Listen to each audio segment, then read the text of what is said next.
வணக்கம். So last video போட்டு 1 year ஆகுது. அதுக்கப்புறம் இன்றைக்கி தான் செகண்ட் வீடியோ போட்டிருக்கோம். ஸோ இதுக்கப்புறமாச்சும் ரெகுலராக வீடியோ போடலாம் அப்படின்னு சொல்லி பிளான்டு.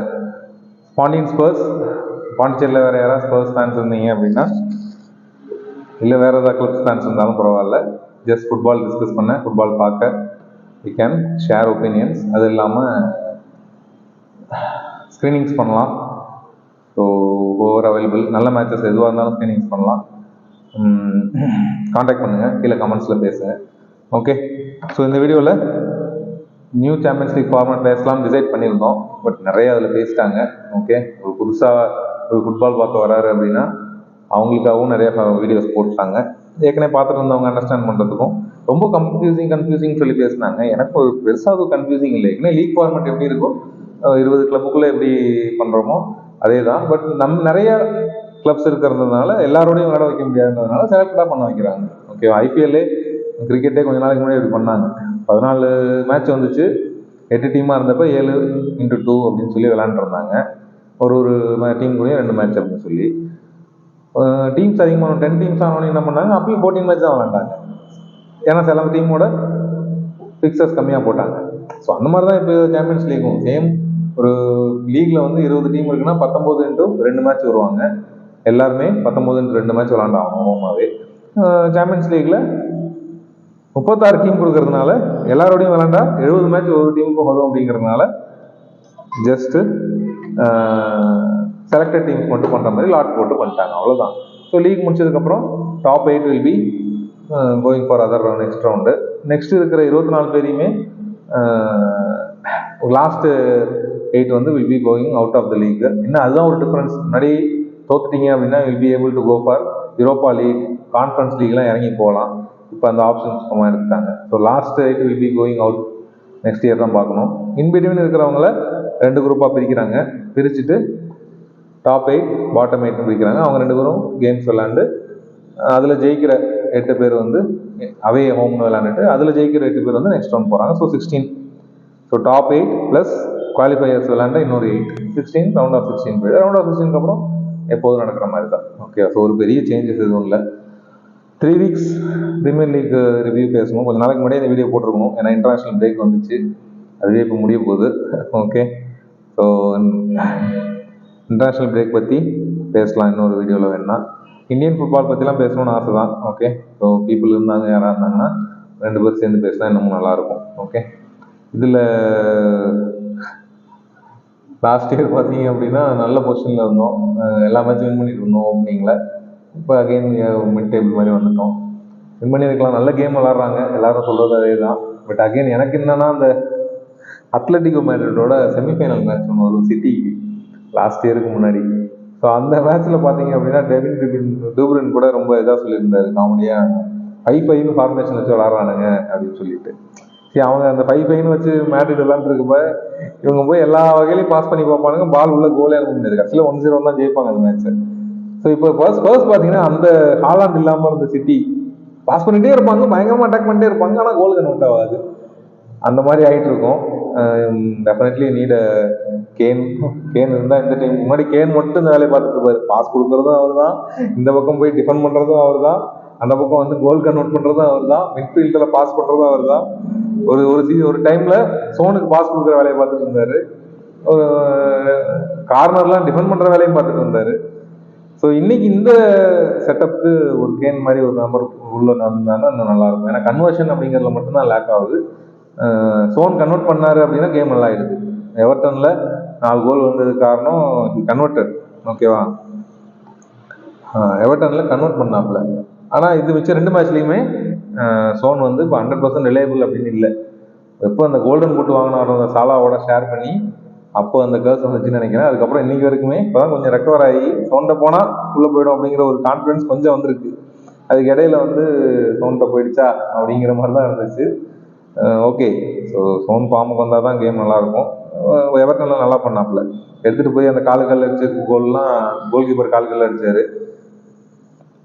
அதெல்லாம் வந்து சோன் எப்பவுமே பண்ணுறது தான். பட் ரொம்ப நாளாக பண்ணலை. எடுத்துகிட்டு போனால் நேரம் அடிச்சுட்டு பால் விட்டுருவாரு, அப்படி தான் பண்ணிட்டு இருக்காரு. ஸோ அதனால சோன் ஃபார்ம் இருந்ததுனால எவர்டன் மேட்ச் வாஸ் ஓகே. மிச்சம் 3 மேட்ச்சுமே அதான் கேம் நம்ம வந்து டிசப்பாயிண்ட் அளவுக்குலாம் பண்ணலை அவங்க. இருந்தாலும் ஜொலங்கி அப்படிங்கிறவர் தான் நம்பி நம்ம இறங்கணும். பட்டு அகெயின் இன்ஜுரி. அது வந்தாலுமே இட் வில் டேக் டைம். வந்தோடனே அவர் வந்து அப்படியே கன்வெர்ட் பண்ணுற மாதிரி. ஆனால் ஹாலாண்டுக்கே டுக் டைம். லாஸ்ட் இயர் அது முதல் வருஷம்லாம் ஹாலாண்டு எனக்கு பிடிக்காதுன்னா எல்லாத்தையுமே சண்டை போட்டுட்டு இருப்பேன். So is not much of a play மேக்கர்லாம் அந்த மாதிரிலாம் கிடையாது, ரொம்ப ஹைப்பு தான் அப்படின்ட்டு. பட் இந்த 3 மேட்சஸ் அதான் பெப் கூட சொல்லியிருந்தாருன்னு நினைக்கிறேன். அவர் ட்ரைனிங் மெத்தட்ஸ்லாம் நிறைய மாறி இருக்கு, டைம்லாம் அதிகமாக இருக்குது அப்படின்னு சொல்லிட்டு ஹி ஸ்டார்டட் கான்சன்ட்ரேட்டிங். இந்த பிளே மேக்கராக மாறுற வேலையை பார்க்க ஆரம்பிச்சிட்டாரு. ஓகேவா? ஸோ பால் வந்து வெறும், ஏன்னா போன வருஷம் எங்களோட மேட்ச்ல எல்லாம் பார்த்தீங்கன்னா டச்சே இல்லாமல் மேட்ச் முடிஞ்சிச்சு. ஆல்மோஸ்ட் டச்சே இல்லை ஹாலாண்டுக்கு. அந்த அளவுக்கு ஆள் போட்டு செட்டப் பண்ணிட்டானுங்க. ஸோ அவரால் போயிட்டு பால் எடுத்துகிட்டு வந்து கேன் மாதிரிலாம் விளாட முடியாது அப்படிங்கிற மாதிரி தான் இருந்துச்சு. அதனால தான் நான் வந்து கேனோடலாம் அவர் கம்பேர் பண்ணாதீங்க, சின்ன பையன் ஓகே அப்படின்ற மாதிரிலாம் பேசினேன். சண்டையெல்லாம் வந்துச்சு நிறையா. இந்த 3 கேமை நம்ம அப்படி சொல்லவே முடியாது. Completely he took the game. ஓகேவா? ஸோ பால் வந்து போட்ட கோல்ஸ் எல்லாமே வந்து ஜஸ்ட் எல்லாரும் போய் கொடுத்தாங்க, அவர் ஜஸ்ட் ஹெடர் பண்ணார், இல்லை ஃப்ரீ உள்ள அனுப்பிச்சாரு அப்படின்லாம் சொல்லவே முடியாது. அந்த ஃப்ரீயாக உள்ள அனுப்புகிற வேலையுமே சில பேர் ஒழுங்காக பண்ண மாட்டாங்க. அந்த இவர் செல்சி பார்த்தீங்க அப்படின்னா நிக்கல்சனை பார்த்தாலே டென்ஷன் ஆகும். கேமில் வந்து 2 வகையான பீப்புள். ஒன்று வந்து தேர் அவேர் அபவுட் த சரௌண்டிங், சுற்றி என்ன நடக்குது அப்படிங்கிறத பார்த்துட்டே இருப்பாங்க, கண்ணு அழைஞ்சிட்டே இருக்கும். ஸோ ஹாலண்ட்லாம் அந்த மாதிரி ஆயிட்டாப்புல, எங்கே அவர் கேப் கிடைக்குன்னு சொல்லிட்டு பார்த்துட்டே இருக்காப்புல. இந்த நிக்கோலஸ் வந்து எங்களோட டேப்பின்லாம் கிடச்சிச்சு, எத்தனையோ டேப்பினே விட்டாப்புல. ஸோ அவர் வந்து எனக்கு போன வருஷம்தே நாட் இம்ப்ரெஸ்ட் இருக்கு. பால்மர்லாம் பார்த்தீங்க அப்படின்னா லாஸ்ட் இயர்லேருந்தே இட் வாஸ் இம்ப்ரெசிவ். அது எப்பயுமே அவர் வந்து நம்ப முடியும் அப்படிங்கிற மாதிரி இருந்துச்சு பால்மர்லாம். லாஸ்ட் டைம் பேசிட்டு இருந்தப்பையும் அதே தான் சொல்லிட்டு இருந்தோம். அப்புறம் குக்குரெல்லா வந்து என்னடா ஸ்பர்ஸும் செல்சியை பற்றி பேசிட்டு இருக்கு அப்படின்னா, செல்சியும் செல்சி மேட்ச் பார்த்தேன். ஏன்னா செல்சி சிட்டி அந்த மேட்ச் பார்த்தேன். அவங்களுக்கு இருந்த பிக்சர் மூலமே கஷ்டம்தான். அதுக்காக செல்சி சப்போர்ட் பண்ணுறேன்னு நினச்சிடாதீங்க. ஸ்பர்ஸ் ஃபேனு செல்சிக்கெலாம் சப்போர்ட் பண்ண மாட்டாங்க. So crystal palace city and இன்னொரு மேட்ச் யார் கூட விளாண்டாங்க, உல்ஸோட விளாண்டாங்க. மூணுமே டாப் பிக்சர்ஸ் தான். நீங்கள் உல்ஸ் அவையெல்லாம் போய்ட்டு நாங்கள் போன மேட்ச் 2 மேட்ச் தோற்றோம் போன வருஷம். ஸோ அதனால் இட்ஸ் நாட் ஈஸி. அந்த இவரோட கோல், ஈஸியோட கோலும் ரொம்ப நல்ல கோல். அது வந்து அக்செப்டட். அது வந்து சும்மா அவங்க செல்சி சரியாக விளையாடாமல் விட்டாங்க அப்படின்லாம் கிடையாது. ஓகே, அவர் ஹெண்டர்சனும் பயங்கரமாக சேவ் பண்ணிட்டு இருந்தார், அதனால அந்த மேட்ச் அவங்களுக்கு கைவிட்டு போச்சு. மற்றபடி இந்த நெட்டோ, என்சோ, கைசிடோ, முட்ரிக்லாம் அவ்வளோ பில்டப் பண்ணானுங்க வந்தப்ப, டேட்டெல்லாம் வச்சுக்கிட்டு. பால்மர், மதுக்கே 2 பேருமே த்ரெட்டாக தான் இருக்காங்க. ஸோ அதனால அக்செப்ட் பண்ணி ஆகணும். குக்கரெல்லாம் இஸ் டீசன்ட், நல்லா பண்ணுறாப்புல. ஓகே, அவர் ஹாலாண்டோட இதை வச்சுட்டாங்க, கோல் போட்டாங்கன்னா அந்த ஒரு ஸ்டில்லை வச்சு ஃபஸ்ட் மேட்ச் அப்போ ஓவராக பேசினாங்க. இஸ் பெர்ஃபார்ம் நல்லா தான் பெர்ஃபார்ம் பண்ணுறாரு. ஓகேவா? இருந்தாலும் அந்த இவ்வளோ செலவு பண்ணி இத்தனை பேரை போட்டு ஒரு 5 பேர் வந்து டைம் கிடச்சுமே செல்சியில் இன்னும் ப்ராப்பராக செட்டில் ஆகலை. அது எங்கே போகுதுன்னு தெரியல அவங்களுக்கு. எதுக்கு அந்த மேனேஜரை வர தூக்கிட்டாங்க. நாங்கள் நல்லா போயிட்டு இருந்தோம் போன வருஷம். அந்த செல்சி மேட்ச் தான் எங்களோட டேர்னிங் பாயிண்ட்டு. எப்போ வந்து அந்த பழைய லவர் வந்து பிரச்சனை பண்ணி விடுற மாதிரி வந்து அந்த மேட்ச்சில் ஒரு கேர்ஸ் துணி ஆரம்பிச்சிச்சு. அதுக்கப்புறம் டோட்டலாக அந்த ஏரியா மாறிடுச்சு. அதனால நல்ல டீசென்ட் இதுதான். ஃபஸ்ட்டு ஓகே, நம்ம டைம் கொடுக்குறோம். ஃபஸ்ட்டு லீக் தான் அவருக்கு, இன்னும் 2 வருஷம் 3 வருஷம் போகட்டும். அட்டேட்டா எவ்வளோ டைம் எடுத்துக்கிட்டாரு, அதெல்லாம் அக்செப்டு. இந்த லிவர்பூல் என்ன பண்ணார், வந்த உடனே இன்னமும் அந்த டீம் அப்படியே கொஹசிவாக, அது எப்படி போனாலும் அப்படியே வந்திருக்காண்டா அப்படிங்கிற மாதிரி இன்னமும் அந்த டீம் அப்படியே. அது லூயிஸ் டயஸும் சலாவும் 3 மேட்சும் பார்த்தாலே பயமாக இருந்துச்சு. வந்துட்டானுங்க கோல், வந்துட்டானுங்க இதாக பண்ணிடுவானுங்க அப்படிங்கிற மாதிரி தான் இருந்துச்சு. ஓகேவா? கோலே இன்னும் கன்சிட் பண்ணல, சிட்டி கன்சிட் பண்ணிட்டாங்க, இவங்க இன்னும் பண்ணல. ஸோ அந்த டீம் அப்படியே இருக்குது. அப்போ ஒரு புது மேனேஜரால் பண்ண முடியாது. மேபி அது அவர் விட்டுட்டு போன லெகசி அப்படியே அந்த mind set, champions mind set வந்து கண்டினியூ ஆகுதா? மைண்ட் செட் தான் மேட்டர்ஸ். அது என்ன இருந்தாலும் சிட்டி வந்து கடைசி நிமிஷம் வரைக்கும் விட்டு கொடுக்க மாட்டாங்க. ஒரு கோல் பின்னாடி இருந்தாங்க அப்படின்னா எல்லாருமே அதை பண்ணுறது இல்லை. அப்படியே கொஞ்சம் முக்கியமாக மேன்யூ, ரேஷ்ஃபோர்ட்லாம் பார்த்தாலே சில நேரத்தில் டென்ஷன் ஆகும். நல்ல பிளேயர், ஏன் ஹோப் இல்லாமல் விளாண்டுருப்பான் ஒரு ஸ்டேஜில். அப்படியே அது அந்த ஹோப் இல்லாமல் விளாட்றதெல்லாம் சிட்டி என்றைக்கும் பண்ணதே கிடையாது. அதுதான் அவங்க சாம்பியன்ஸ்னு டிஃப்ரென்ஸ் காட்டுறது. அந்த மைண்ட் செட் ஃபர்ஸ்ட் இப்போ விளாட்றப்ப தெரியுது. கடைசி வரைக்கும் எப்படியா பால் அங்கங்கே தட்டிகிட்டே இருக்கணும், உள்ளே போயிட்டே இருக்கணும், ஆனால் கோல் கன்வெர்ட் பண்ண மாட்டோம் அப்படின்னு சொல்லிட்டு. ஓகே, நல்ல கேம் மூணுமே. ஸ்டாட்டிஸ்டிக்ஸ் படி பார்த்தா நல்ல கேம் தான். இதில் வந்து ஐசாக் வந்து அது ரெண்டுமே நல்ல கோல் ஆக்சுவலாக. ஐசாக் இன்னொரு கோல் போட்டிருக்க வேண்டியது, அது பார்த்தீங்களான்னு தெரியல. கரெக்டாக ரைட் சைடில் போயிட்டு பாஸ் கொடுக்குற மாதிரி ஒரு சிப் ஒன்று பண்ணுவார். போயிட்டு விக்காரிய மண் தலைக்கு மேலே போயிட்டு அந்த போஸ்ட்டில் பட்டு போகும். ஆக்சுவலாக கோல், அது கோலாக போயிருந்துச்சுன்னா one of the best goals. Isaac வந்து கொஞ்சம் ஸ்பேஸ் கொடுத்தா அவர் என்ன பண்ணிடுவார் அப்படிங்கிறத எப்பயுமே த்ரெட்டு தான் அவருமே. ஓகே, ஸோ அதனால் அவங்க யூஸ் பண்ணிக்கிட்டாங்க. நம்ம கொஞ்சம் அந்த கோல்ஸ் போட்டிருக்கணும், அது போடாததுனால அன்றைக்கின்னு தெரியல, நம்ம கோல் போடக்கூடாது, போட்ட ஒன்றும் கோல் போடக்கூடாது அப்படின்னு சொல்லிட்டு அன்றைக்கி இருந்திருக்கு. ஓகே, என்ன இந்த மாதிரி ஒரு பாயிண்ட்டு இப்போ இந்த இடத்துல விட்ட பாயிண்ட்டு, லேச்சஸ்டரில் விட்ட பாயிண்ட்டு, அப்புறமா இவங்ககிட்ட கொடுத்த பாயிண்ட், இது ட்ராவாச்சு பண்ணியிருந்துருக்கலாம். இதுலேயும் பாயிண்ட் போயிடுச்சு, அதுலேயும் பாயிண்ட் போயிடுச்சு. உங்களுக்கு first match City versus Newcastle last இயராக அது முதல் வருஷமானு தெரியல, முதல் மேட்ச் நியூகாசில் வர்சஸ் சிட்டி. அதில் செம டைட் கேமு, நியூகாசில் நல்லா ஃபார்மில் இருந்தாங்க அந்த டைமில். கடைசி வரைக்கும் கோலே வராமல் செகண்ட் ஹாஃபில் ஆல்வரேஸ் வந்து ஒரு மிராக்கல் அடிப்பார், செம கோல் ஒன்று, ஜூலியன் ஆல்வரேஸ். அந்த கோல் போட்டப்போ அந்த நாங்கள் 4 பேர் உட்காந்து பார்த்துட்டு இருக்கப்போ சொன்னேன், இந்த கோல் தான் உங்களுக்கு கப்பா வாங்கி தர போகுது அப்படின்னு சொல்லிட்டு. ஏன்னா அந்த பாயிண்ட் வந்து நீங்கள் ஆக்சுவலாக ட்ராவாக இருக்கும். அந்த கேம் ரொம்ப நல்ல கேம், பார்த்துருந்தீங்கன்னா உங்க ஞாபகம் இருக்கும், Newcastle versus city first game அது அவங்களுக்கு. அந்த மொமெண்ட் ஆஃப் பிரில்லியன்ஸ், அந்த கடைசியில் அதில் தான் அவங்களுக்கு கப்பு போச்சு. யாருக்கு? ஆர்சனலுக்கு. 2 பாயிண்ட் தான் டிஃப்ரென்ஸ் நினைக்கிறேன் லாஸ்ட் டைம் 2 பாயிண்ட் தான் டிஃப்ரென்ஸ். அது ஜெயிச்சிருந்தா அந்த பாயிண்ட் வந்து இருந்துச்சுன்னா கோல் டிஃப்ரென்ஸில் கூட ஆர்சனல் தான் வாங்கியிருப்பாங்க ஆக்சுவலாக. பட் அதான் எவ்ரிதிங் மேட்டர்ஸ். நம்ம ஃபர்ஸ்ட் 3 கேம்னு பார்க்குறோம், அதில் முதல் கேமு அந்த கோல் போட்டப்போ நான் சொன்னேன் இது வந்து கடைசியில், ஏன்னா அப்படிதான் பண்ணாங்க சிட்டி. ஒரு வாட்டி லிவர்பூல்லேருந்து ஆஸ்டன் வில்லாட்ட 2 டவுன்லேருந்து வந்து 3-2 வின் பண்ணி கப்பு வாங்குவானுங்க. அது லீக் கப்பு ஞாபகம் இருக்கான்னு தெரியல, லாஸ்ட் இயர் முதல் நினைக்கிறேன். லிவர்பூல் வாங்க வேண்டிய கப்பு, லாஸ்ட் மேட்ச் அங்கேயும் இங்கேயும் சைமல்டேனியஸாக நடந்துட்டு இருக்கும். அப்போ லாஸ்ட் 2 டவுன்லேருந்து செகண்ட் ஹாஃபில் 3-2 போட்டு வின் பண்ணுவாங்க. ஸோ அந்த ஒரு கேமே மேட்டர் தான் இப்போதைக்கு. ஏன்னா லிவர்பூல், சிட்டி, ஆர்சனல் 3 பேருமே அந்த ஃபைட்டில் இருக்கிறதுனால ஒரு கேமுமே இம்பார்ட்டன்ட் தான். ஸ்டார்டிங்லேயே இந்த மாதிரி பாயிண்ட்ஸ் லூஸ் பண்ணுறதுனா கொஞ்சம் கஷ்டம்தான். நம்ம அந்த டாப் 4 ஃபைட் பண்ணுறதுப்பே நமக்கு பிரச்சனை வரும். ஏன்னா 3வது மேட்ச்லேயே டாப் 4 பற்றி பேசுகிறீங்க, போன வருஷம் 3வது மேட்ச்லாம் டைட்டிலை பற்றி பேசிட்டு இருந்தீங்க. என்றைக்குமே நான் போன வீடியோலையுமே சொல்லியிருப்பேன், டைட்டில் அப்படிங்கிறது இட்ஸ் நாட் ஈஸி. அதுவும் ப்ரீமியர் லீக் அப்படிங்கிறப்ப எல்லா மேட்சுமே டஃப்பாக இருக்கிற மேட்சஸ். எந்த மேட்சுமே வந்து நம்ம வந்து இந்த மேட்ச் ஃப்ரீ ஈஸியாக ஜெயிச்சிருவோம். போர்னமவுத் பண்ண வேலையை பார்த்தீங்கல்ல, ஸோ யாரையுமே நம்ப முடியாது. இனி கடைசி 5 மினிட்ஸ் இருக்கும், அப்போ வந்து 3-2 3 கோல் போட்டு வின் பண்ண கதையெல்லாம் நடக்கும். ஸோ டைட்டில் அப்படிங்கிறதெல்லாம் இன்னும் டைம் எடுக்கும். டாப் 4 அப்படி ஃபைட் பண்ணியுமே சாம்பியன்ஸ் லீக் போய் என்ன பண்ண போகிறோம்னு தெரியல. ஏன்னா எங்கள் மேனேஜர் ஏற்கனவே ஒரு இன்டர்வியூவில் சொல்லியிருந்தாரு, டாப் 4ங்கிறீங்க, அங்கே போய் என்ன பண்ண போகிறீங்க டீம் இல்லாமல், நியூகாசிலுக்கு என்ன ஆச்சு, போய் அடி வாங்கினாங்கல்ல, அப்படி தான் நம்மளும் அடி வாங்கணும் அப்படின்ற மாதிரி சொன்னார். அவருக்கு புரிஞ்சிருக்கு, என்னன்னு தெளிவாக புரிஞ்சிருக்காரு அவருக்கு. அதனால் டீம் பில்ட் பண்ணாதான், இல்லைன்னா அங்கே போயிட்டு அது வரைக்கும் தான் போக முடியும்.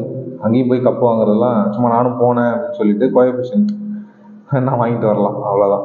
ஓகே, சாம்பியன்ஸ் லீக் ஸ்டார்ட் ஆகுது இந்த வீக்லேருந்து, பார்ப்போம். ஓகே, இந்த வாட்டி ஐம் எக்ஸைட்டட். எனக்கு வந்து ரொம்ப பிடிச்சிருக்கு. ஏன்னா எல்லாமே நல்ல மேட்சஸ் நிறையா வருது, மேட்சஸ் இன்க்ரீஸ் ஆகிருக்கு. ஒரே ஒரு 3 டீம் மட்டும்தான் அவங்களுக்குள்ளே திருப்பி ரிப்பீட் ஆகும் 6 லெக்கு. ஏன்னா 4 மாதம் 5 மாதம் அந்த டீமுக்குள்ள தான் திருப்பி மேட்ச் நடக்கும். அப்படிங்கிற மாதிரிலாம் இல்லாமல் ஒரு வீக்குமே பயங்கர டைனமிக்காக போகுது, ரொம்ப நல்லா இருக்குது ஃபிக்சர்ஸு. ஓகே, அவன் பொலிட்டிக்ஸ்க்காக பண்ணானோ, சூப்பர் லீக் வரும் அதெல்லாம் பயந்து பண்ணானோ இல்லையோ, ஃபிக்சர்ஸ் நல்லா இருக்குது, பிடிச்சிருக்கு. நிறைய மேட்சஸ் வந்துருக்கு. லிவர்பூல்ஸ்லாம் உள்ளே வந்திருக்காங்க, பார்க்கா ஃபார்மில் வேறு வந்திருக்காங்க. அவர் பார்க்கா ஃபேன் ஒருத்தர் வருவார், நெக்ஸ்ட் வீடியோவில் பார்ப்போம். லிவர்பூல் அதான் சொன்னேன், ஏற்கனவே பேசிட்டோம்ல, ரொம்ப அவங்களும் இந்த வாட்டி ஸ்டார்டிங்லேருந்தே தேர் டுகெதர். சாலா வந்து இடையில அடிக்கடி ரொம்ப த்ரெட்டாக இல்லாமல் இருப்பார், இந்த வாட்டி பயங்கர த்ரெட்டாக இருக்கார். அதனால் Liverpool will be in game. City லிவர்பூல்லாம் இந்த வாட்டி பயங்கரமாக தெரிக்க போகுது. சிட்டி லிவர்பூல் தான் ஞாபகம் வருது, அந்தளவுக்கு கம்பேர் பண்ணுற கேம் கிடையாது. இருந்தாலும் ஆர்சனல் கொஞ்சம் இன்ஜுரி அது இதுன்னு சொல்லி பேசிகிட்டு இருக்காங்க. ஒடேகார்டு இன்ஜுரி, எங்களுக்கு இப்போ நல்லா கொஞ்சம் ஃபார்ம் ஆகிட்டோம். அதனால் இந்த டர்பி நாளைக்கு கொஞ்சம் இன்ட்ரெஸ்டிங்காக இருக்கும். ஆர்சனல் வர்சஸ் யாராக இருந்தீங்கன்னா சீக்கிரம் கமெண்ட் பண்ணுங்கள். இன்றைக்கி நாளைக்கு கூட வீடியோஸில் we can plan screening, derby screening பண்ணலாம். ஆர்சனல் ஸ்பர்ஸ் இருக்குது. ஓகே, அப்புறம் one of the most talked matches last 3 வீக்ஸில் தமிழில் சேனலில் யூடியூப்பை திறந்தாலே பாவம் எல்லாரும் கதர்னது மேன்யூ வெர்சஸ் லிவர்பூல். அவங்க அதான் கேட்குற கேள்வி கரெக்டு தான். புதுசாக வந்த மேனேஜரு லிவர்பூலு, அவர் அப்படி பண்ணுறாங்க. நீ 3 வருஷமா வந்துட்டு கேட்டால் நான் எத்தனை கப்பு வாங்கியிருக்கேன். இப்பயுமே இந்த மாதிரி திமுறாக பேசக்கூடாது. நான் வந்து ப்ராசஸில் இருக்கோம், அது ரைட்டு, ஓகே. அதுக்காக டென்ஷன் பண்ணாங்கன்னா ஃபேன்ஸ் கேட்க தான் செய்வாங்க. ஃபேன்ஸும் கொஞ்சம் அநியாக தான் பண்ணுறாங்க. இப்பெல்லாம் ஒரு 2 கேம் விளாட்லன்னா உடனே மேனேஜரை மாற்று, 3 மேனேஜரை மாற்று அப்படிங்க வேண்டியது. மேனேஜரை மாற்றாமல் சர்வே பண்ணவங்க நிறைய ஒர்க் அவுட் ஆயிருக்கு. அர்டேட்டாலாம் இத்தனை நாள் பில்ட் பண்ணி கொண்டு வந்திருக்காரு. நம்ம எப்படி பாராட்டாம சொல்ல முடியும்? சப்போஸ் 2 மேனேஜர் நீங்கள் மாற்றிருந்தீங்க ஆர்சனலுக்கு லாஸ்ட் 3 இயர்ஸ் 4 இயர்ஸில் அப்படின்னா இன்னைக்கு இருக்கிற பொசிஷன் வந்திருப்பாங்களா? டவுட்டு தான், ஓகேவா? ஸோ அதனால் அவர் ட்ரஸ்ட் பண்ணி பேக்கப் பண்ணுறாங்க அப்படின்னா வெயிட் பண்ணலாம். 1 இயர் வெயிட் பண்ணலாம், 2 இயர்ஸ் வெயிட் பண்ணலாம். எத்தனை வருஷம் வெயிட் பண்ணுறது அப்படின்னா பண்ணுங்க. நாங்களாம் வெயிட் பண்ணல. ஸ்பர்ஸ்லாம் எத்தனை வருஷம் வெயிட் பண்ணுறோம் ஒரு கப்புக்காக? நீ வெயிட் பண்ணுவ ஸ்பர்ஸு, பண்ணுங்க, ஓகேவா? ஸோ ரொம்ப நெகட்டிவாக பயங்கரமாக ஒரு அக்ரெசிவாக அனலைசிஸ்லாம் பண்ணாங்க. ரொம்ப டீட்டெயில்டாக எடுத்து பேசினாங்க. ஏன் அடம் பிடிக்கிற, அடமெண்ட்டாக இருக்கிற, பேட்டர்னை மாற்ற மாட்டேன், அடாப்ட் பண்ண மாட்டேன் அப்படின்னு சொல்லிட்டு. அதுதான் பிரச்சனை. ஏன்னா எப்பயுமே ஃபேன்ஸ் வந்து வின் பண்ணலை அப்படிங்கிறதுக்காக பிளாட்டண்ட்டாக வந்து வின் பண்ணல அதனால போகணும்னு சொல்ல மாட்டாங்க. கேம் நல்லா இல்லைன்னா தான் சொல்லுவாங்க. ஏன்னா எல்லா மேட்சும் தோத்தா கூட நல்லா ஃபைட் பண்ணி தோக்குறான் அப்படின்னா ஃபேன்ஸ் ரொம்பவும் டென்ஷன் ஆக மாட்டாங்க. ப்ராசஸில் இருக்காங்கன்னு நம்புவாங்க. எப்போ கேமே ஒரு மாதிரி போயிட்டு இருக்கு, ஸ்ட்ராட்டஜியே தப்பாக போயிட்டு இருக்குன்றப்போ அவங்களுக்கு அந்த ப்ராக்ரஸ் மேலே இருக்க நம்பிக்கையே குறைஞ்சிரும். அப்போதான் வந்து அவங்க திட்டி இந்த மாதிரி போடுறது. மேனுவலாக இப்போ அந்த ப்ராப்ளம் தான். அவர் மேலே அந்த ப்ராசஸ் மேலேயே நம்பிக்கை இல்லாமல் போயிடுச்சு. அவர் ஸ்டாஃப்லாம் மாற்றினாங்கன்னு வேறு சொன்னாங்க. இப்போ நீ எல்லாரையும் மாற்றுற, ஆனால் நீ எல்லாரோட பேட்டர்னை கொஞ்சம் அடாப்ட் பண்ண மாட்டேற அப்படின்னு சொல்லி பேசியிருந்தாங்க. அகெயின் ஹி நீட்ஸ் டைம் போல். பார்ப்போம் மேன்யூ ஏமாந்துட்டாங்களா இல்லை it is a process of buildup, trust இந்த ப்ராசஸ் லைக் அர்டேட்டா மாதிரியான்னு பார்ப்போம். ஓகே, ஸோ சாம்பியன்ஸ் லீக் பார்ப்போம். இந்த மேட்ச் எக்ஸைட்டிங்காக இருக்கும். மேபி ஆக்சுவலாக அந்த கோஎஃபிஷியன்ஸ்லாம் வச்சுக்கிட்டு எப்படி இவங்க செலக்ட் ஆனாங்க எக்ஸ்ட்ரா அப்படிலாம் பேசலான்னு பார்த்தேன், நினச்சேன். இன்னொருத்தர் வந்தாருன்னா பேசியிருந்துருக்கலாம். எப்படி நம்பர் 1 லீகு, நம்பர் 2 லீக்னு இங்கிலாந்து ஸ்பெயினும் சண்டை போட்டீங்க. கடைசியில் பார்த்தா எக்ஸ்ட்ரா 2 டீமை வந்து இட்டாலி ஜெர்மனி வாங்கிட்டு போயிட்டாங்க. ஏன்னா இதை வச்சு தான் வந்து எத்தனை டீம் சாம்பியன்ஸ் லீக்ல விளையாட போகிறாங்கன்றது டிசைட் பண்ணுறாங்க. ஸோ எக்ஸ்ட்ரா ஒரு டீம் 2 டீமு அப்படிங்கிறத டாப் 2 டீம்ஸ் கோஎஃபிஷியன்ஸ் வச்சு கொடுத்துட்டாங்க, இட்டாலி அண்ட் ஜெர்மனி. இந்த கோஎஃபிஷியன்ஸ் எதை வச்சு கால்குலேட் பண்ணுறாங்கன்னா யூரோப்பியன் பெர்ஃபார்மன்ஸ். இட்டாலியிலேருந்து எத்தனை கிளப் யூரோப்பியன் காம்படிஷனுக்கு போயிருக்கு, conference league, Europa league, champions league போன வருஷம், அதில் எத்தனை மேட்ச் வின் பண்ணியிருக்காங்க, எந்த ஸ்டேஜ் போயிருக்காங்க, அதை பொறுத்து பாயிண்ட்ஸ் கொடுத்து டிவைட் பண்ணுறாங்க. Divide by 7 teams, divide by 7 teams, divide by 8 teams அப்படின்னு சொல்லிட்டு. ஸோ அந்த பர்ஃபார்மன்ஸ் படி பார்த்தா இப்போ டாப் கிளப்னு சொல்கிறேன். நீ கப்பு உள்ளே தான் விளாட்ற, யூரோப் கிளப்பும் ஒன்றும் பண்ணலையே. ஏன்னா லாஸ்ட் டைம் தான் நினைக்கிறேன் யூரோப்பா லீக்லேயே 3 கிளப்பும் செமிஃபைனலில் எந்த கிளப்புமே இங்கிலீஷ் கிளப் இல்லை அப்படிங்கிற மாதிரிலாம் போயிட்டு இருந்துச்சு. ஸோ டாப் கிளப் அப்படிங்கிறப்ப அஃப்கோர்ஸ் டாப் கிளப் தான். நீங்கள் இட்டாலி ஜெர்மனி எடுத்துக்கிட்டிங்கன்னா எல்லா மேட்சுமே இன்ட்ரெஸ்டிங்காக இருக்கான்லாம் கேட்க முடியாது. நம்ம உட்காந்து கிறிஸ்டல் பேலஸ் வர்சஸ் உல்ஸ் உட்காந்து பார்க்கலாம், போனேமவுத் வர்சஸ் ஃபுல்லாம் பார்க்கலாம். எல்லாமே இன்ட்ரெஸ்டிங்காக தான் இருக்கும். அந்தளவுக்கு குவாலிட்டி இங்கே இருக்குது. இருந்தாலும் யூரோப்பியன் பர்ஃபார்மன்ஸ் நம்ம நோட் பண்ணுற மாதிரி தான் இருக்குது. ஓகே ஓகே, கொஞ்சம் வேகமாக பேசி இந்த வீடியோ கம்ப்ளீட் பண்ணிட்டோம். நெக்ஸ்ட் வீடியோ என்னென்னு பார்ப்போம். இந்த வீக் முடிஞ்சதுக்கப்புறம் சாம்பியன்ஸ் லீக்கும் ஃபஸ்ட் வீக் முடிஞ்சதுக்கப்புறம் 4th வீக் ப்ரீமியர் லீக் முடிச்சதுக்கப்புறம் டிஸ்கஸ் பண்ணலாம். அதுக்கு முன்னாடி பாண்டியில் யாராவது இருந்தீங்கன்னா please just message and keep in touch so that we can make videos, we can make screenings. Okay, thank you. இன்னொரு வீடியோவில் பார்ப்போம்.